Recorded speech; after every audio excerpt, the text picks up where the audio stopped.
I know what you're thinking, oh my god, he's finally reviewing it. Well yeah, because I couldn't find this issue anywhere. Like literally the comic book stores in the world could not find this issue.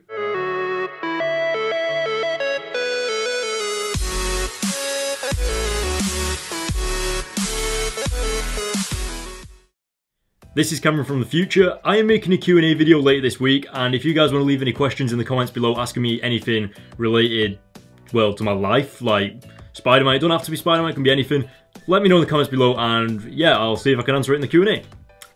Back to the video. What is going on, guys? Welcome to this video. My name is Cameron, and today we are reviewing, finally, Spidey issue 4. Now, in the previous issue, we saw all this lizard craziness with Dr. Kirk Connors and Spider-Man taking on these lizards and all these baby lizards.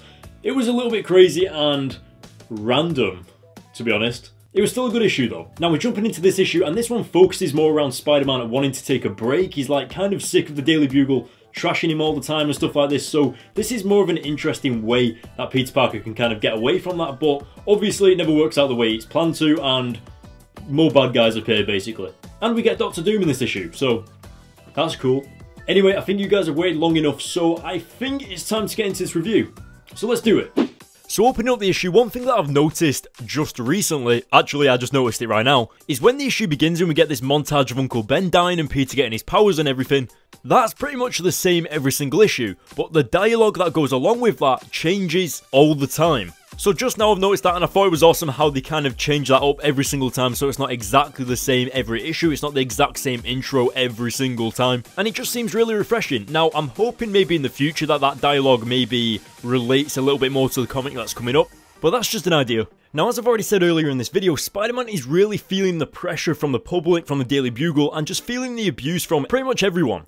And when I was reading this issue, it made me realise that we are indeed dealing with a younger Peter Parker, and the reason why I realised this was because he actually considered taking a day off. Like, usually Spider-Man doesn't do that. He knows if he has a day off, then bad stuff could happen. And so it's like we're seeing Spider-Man learn that for the very first time. Except it's not in such a brutal way, because really nothing that major happened. It was just him trying to take a day off and it didn't really work out in his favour. So I think this issue is more or less Spider-Man learning that no matter what he does, he can't really take a day off, because wherever he goes there will be danger and he'll have that urge to become Spider-Man again and kind of save the day.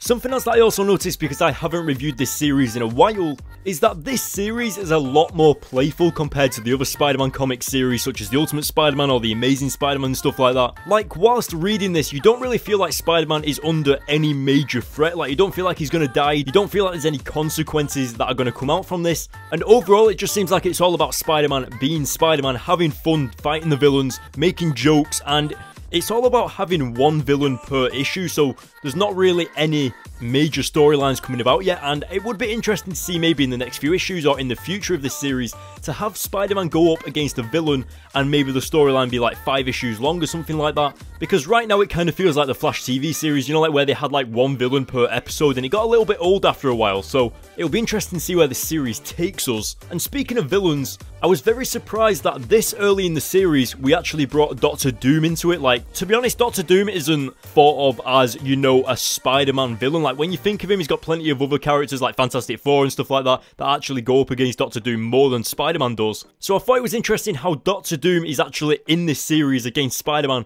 this early on. I mean, we're 4 issues in, so it makes me wonder what other kind of villains we will be getting in the future that aren't completely Spider-Man related. For example, I can imagine like Magneto coming into it. Like, I know he's an X-Men villain, but it could happen. I also love the fact that Doctor Doom came across knowing that he is superior to Spider-Man, like not wanting to fight him because he knows he will win, etc. I thought that was pretty awesome, and just how Doctor Doom held himself above Spider-Man was very Doctor Doom finesse, and that was cool. Something else that I also noticed about this comic was how the pages were laid out, how the comic was drawn.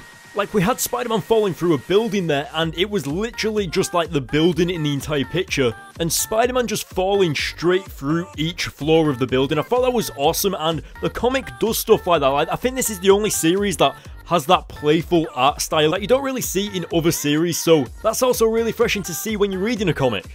Moving further into the issue, I've got to say I was a little weirded out with this kid that offered Spider-Man a sandwich. Like, not with the whole interaction or anything, but the fact that Spider-Man actually ate the sandwich. Like, he literally just got blasted through a building, landed on the grass, and then there's this kid there sat there offering him a sandwich. It's just like, out of respectfulness, I think Spider-Man probably shouldn't have taken the sandwich just because that was probably the kid's lunch or something.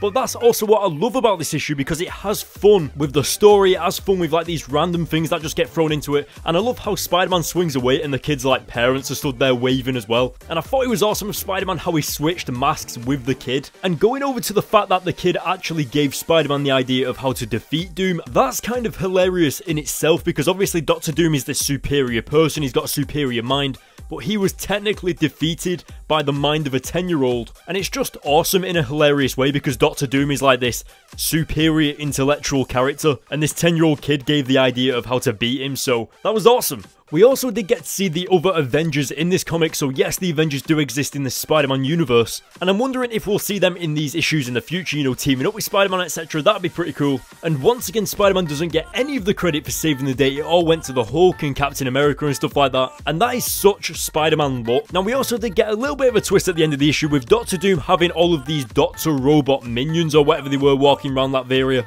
so I'm interested to see whether he returns in the future. Alright, so that is it for this issue, and it was actually really interesting. That ending with Dr. Doom, I'm kind of thinking, will he come back in the future with like more Dr. Doom robots or something? That was a little bit weird. And I also love the addition of that little kid that kind of inspired Spider-Man to come up with a new plan to beat Dr. Doom, and they kind of swapped masks. I mean, that kid has Spider-Man's mask now.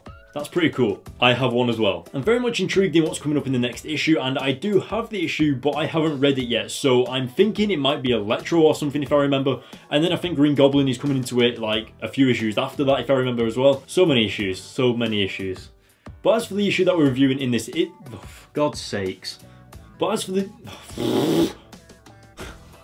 the issue that we're reviewing in this video, I particularly love the Spider-Man / Doom banter between the two characters. I mean, Spider-Man cracking all the jokes and knowing that some of his jokes were really bad was really cool. I was kind of hoping that maybe Dr. Doom didn't have robots as his like main thing, like for the issue. Like, I would have preferred if Dr. Doom was actually there full on, you know, attacking Spider-Man, showing that he's better than Spider-Man and all this awesome stuff, but maybe we'll get that in the future. I'm hoping that he does return, considering with that twist ending with like multiple Doom robots.